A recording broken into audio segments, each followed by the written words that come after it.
The port's development is clearly tied to the development of the St. Lawrence Seaway. But one should not underestimate the importance of railway companies. By the way, as you walk westward along the promenade, you can see the two remaining tracks on the other side of the pond. During the second half of the 19th century, the success of Montreal and its port was intimately linked to transportation. Trains connected the city with the rest of North America, while steamships opened it to Europe and the rest of the world. But the role of railway companies wasn't limited to the transport of merchandise. Companies like the Canadian Pacific and the Grand Trunk Railway Company also built the port's first grain elevators.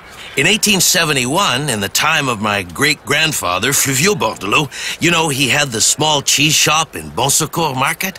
Anyway, in 1871, the Grand Trunk of Canada, owner of the Victoria Bridge, was the first company to connect its railway tracks to the port. The competition soon followed. With a booming industrial revolution, a growing number of smaller railway companies were also looking to benefit from a direct access to the port.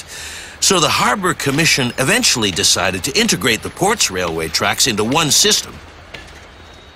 At one point, there were up to 8 railway tracks zooming up and down the port. Tons of merchandise were loaded and unloaded each day, and longshoremen, as strong as they were, literally worked their fingers to the bone. Before 1920, rail cars had to be shoveled out by hand. It took 4 dock workers about 45 minutes to empty one rail car. It was, as they say, hard labor. To speed things up, the Harbour Commission engineer, John S. Metcalf, created a mechanism to lift and tilt rail cars over.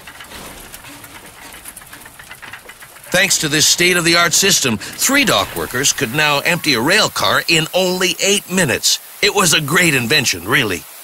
Great for companies because they increased their productivity 5-fold, and great for longshoremen because they spent much less time breathing in grain dust.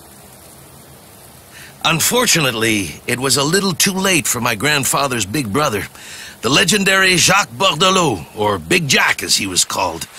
Big Jack was a whale of a man, strong as an ox, but after a lifetime of filling his lungs with cereal, he fell sick, and he was forced into early retirement.